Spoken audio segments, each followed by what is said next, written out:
is itself explanatory. Lipo means fat and suction means removal by suction. So liposuction means removal of subcutaneous fat by suction method. That is called liposuction. And there are actually two methods in working for liposuction these days. First is tumescent liposuction and second is suction ultrasonic assisted liposuction. The tumescent liposuction is called because we infiltrate tumescent fluid before suction of the fat. So tumescent fluid is made up of lignocaine, epinephrine, and ringer lactate. First, we inflate the solution in the area which has to be liposuction. Then we remove the fat by cannula. These are the cannula by suction, suction method. So there are suction machine, and that is powerful suction machine. And we insert the cannula inside the body, and through powerful suction, we suck out the fat. So this is called tumescent liposuction, and this is the infiltration fluid. We have to infiltrate this tumescent fluid inside the fat area. Then fat becomes liquefied or fat becomes very soft with this, and there are less chances of bleeding after this fluid. So that's why we call it tumescent fluid. So once tumescent fluid is entered, then we remove the fat by suction method. Second method is this one is called ultrasonic assisted liposuction. Ultrasonic assisted liposuction is done by Vaser. So what we are seeing in this picture is Vaser device. Through Vaser device, it produces ultrasonic effect inside the body, which would produce cavitation effect on the fat cells. When with cavitation effects on the fat cells, then with probe, these other probes, we can remove the fat. So this other method is called ultrasonic assisted liposuction. This tumescent liposuction is mainly done for small and medium size of fat areas. And ultrasonic assisted liposuction is mainly useful for large volume liposuction when you have to cover bigger area, maybe more than 5 liters of the fat. Then you have to go for ultrasonic assisted liposuction. Almost these days, initially we used to do only abdomen liposuction. Nowadays, almost all other area can by liposuction for cosmetic reason. Most of the ladies are going for also upper arm liposuction to look slim and everything.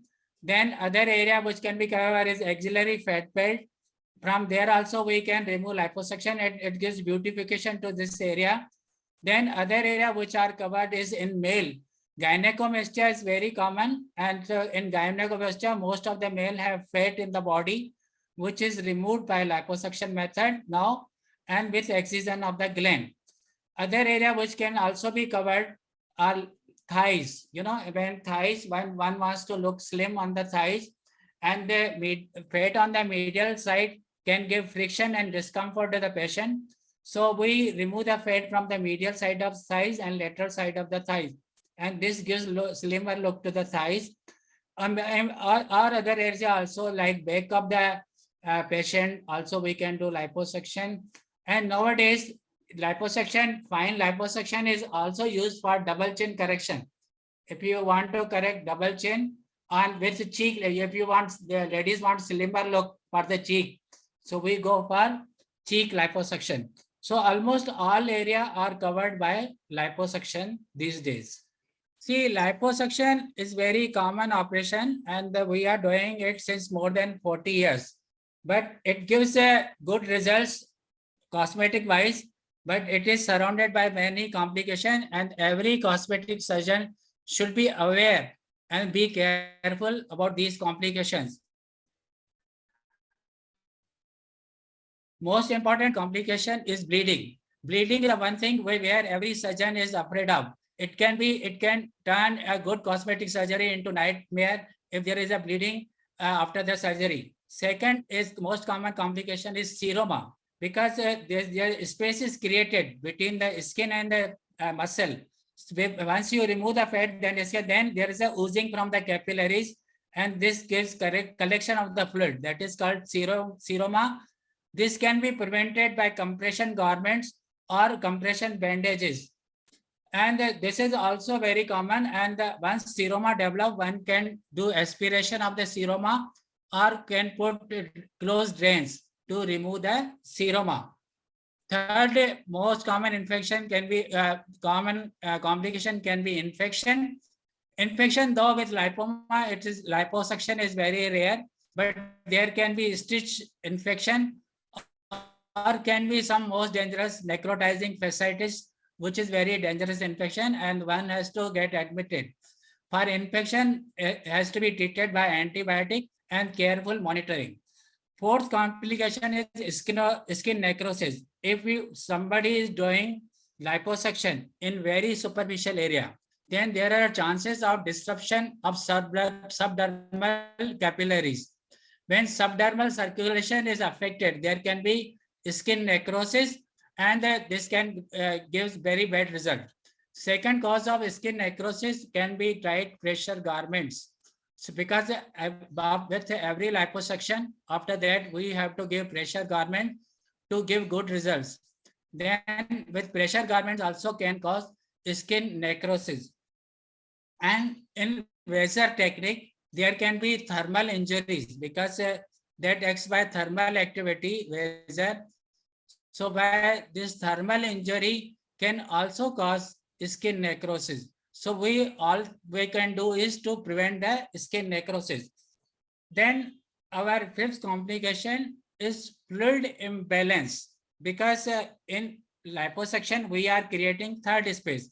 Then fluid can go to the third space. For that we have to continuously monitor fluid during surgeries, because if fluid is not maintained, if there is a low volume of the fluid, the patient may go into shock. If we overload the patient with the fluid, then there can be pulmonary edema and death. So one has to be very careful to maintain fluid imbalance. Then sixth complication is lignocaine toxicity. As I mentioned, in tumescent liposuction, we add lignocaine or lidocaine with the infiltration solution. So one should know the limit, how much limit one has to infiltrate the lidocaine solution, that is local anesthetic. So suppose there is an overdose, there can be lignocaine toxicity.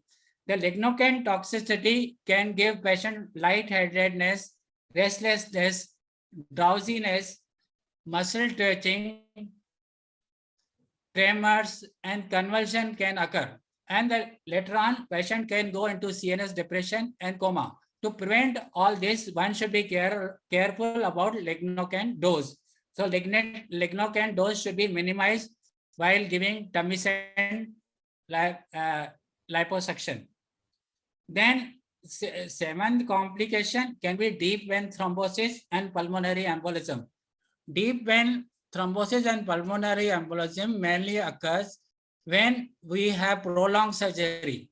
Suppose you are planning, many areas for liposuction. So there can be chances of deep vein thrombosis and pulmonary embolism, because deep vein thrombosis will ultimately lead to pulmonary embolism.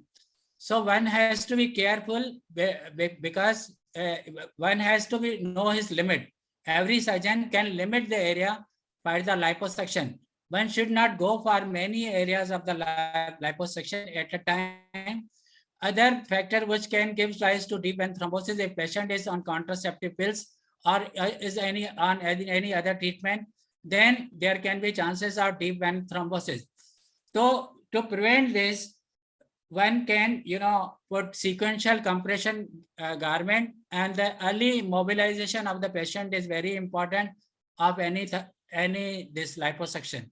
This is very important for us. So main important treatment for deep vein thrombosis and pulmonary embolism is to prevent the complication.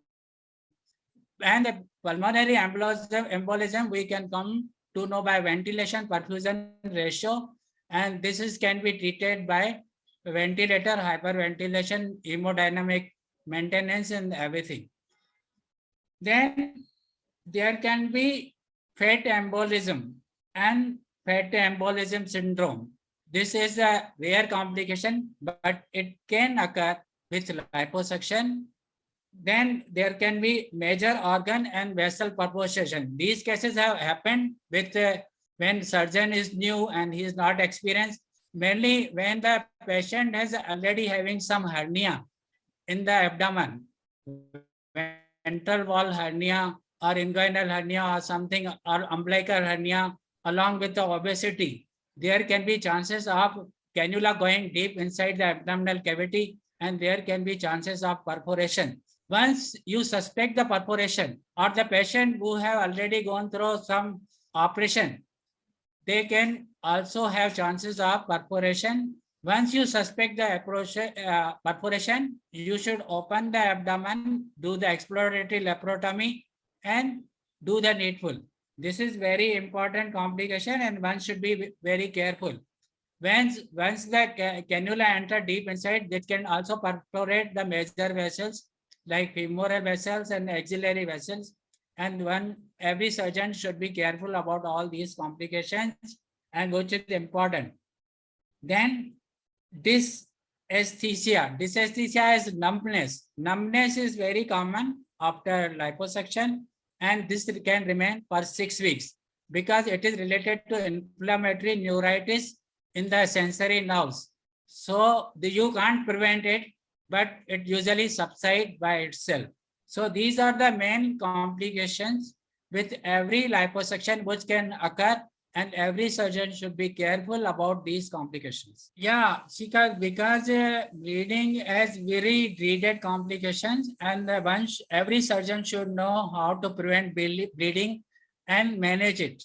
To prevent the bleeding, history is very important. If any patient is having history of bleeding diathesis or any problem related to bleeding disorders, he should be carefully evaluated, and the hematologist should be consulted, and we should control everything before going for the surgery.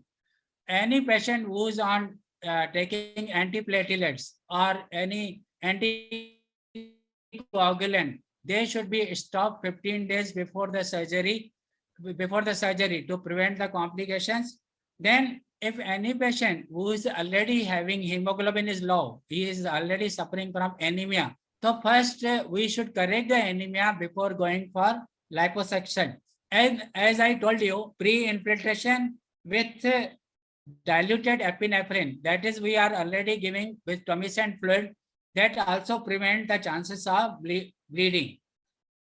And suppose excessive bleeding occurs, even if you have taken precaution and excessive bleeding is there, then we have to continually monitor the patient, do the hematocrit, and if it is required, we have to give blood transfusion to the patient. When hematoma is localized, when bleeding is localized, it is called localized hematoma, then we have to drain it.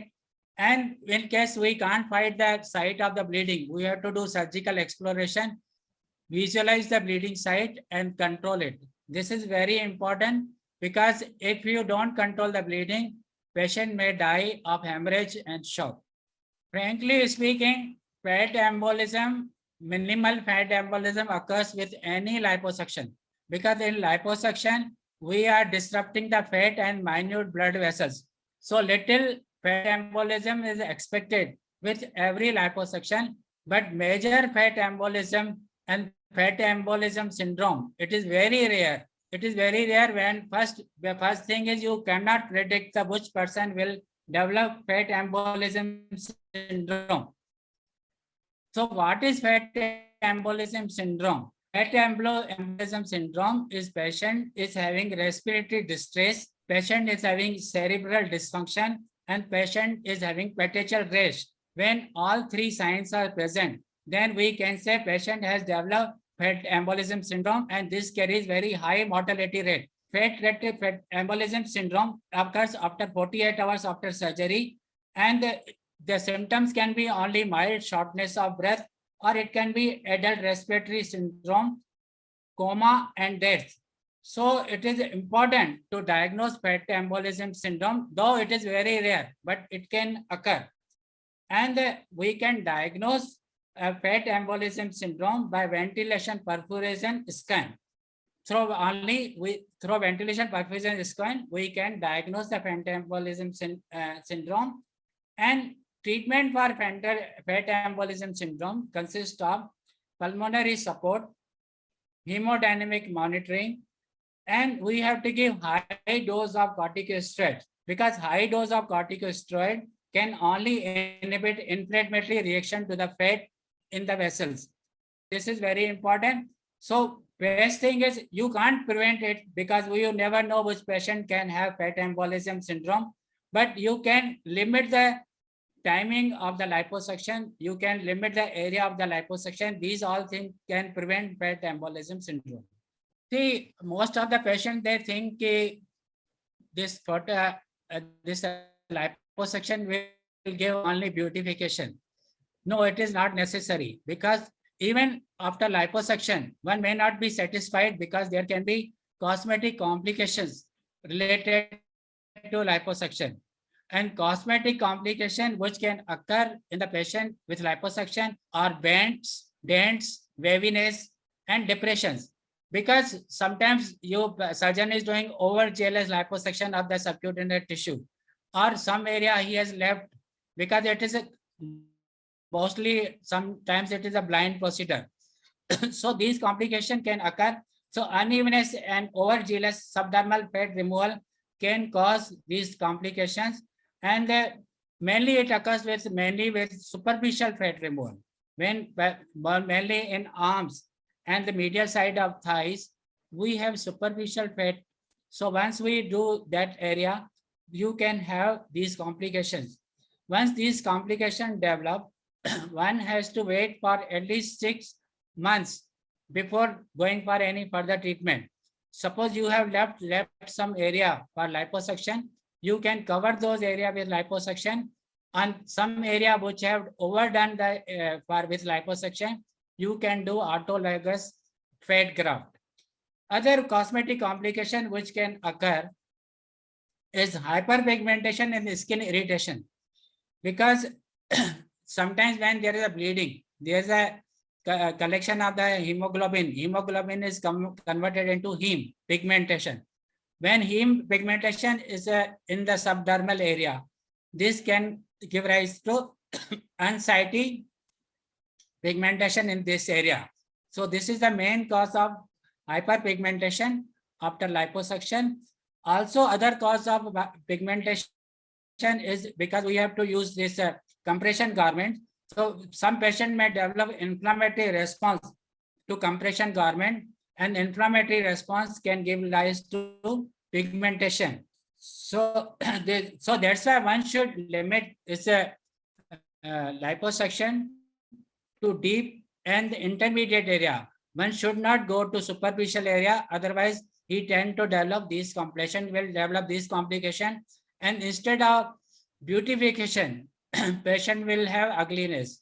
So every surgeon should be very careful while doing liposuction. See, liposuction is done with good intention, and liposuction should mainly be done when there is an abnormal deposition of the fat. When some patient have abnormal deposition fat after dieting or something, he has already tried everything, then he has abnormal deposition fat, then one should opt for liposuction.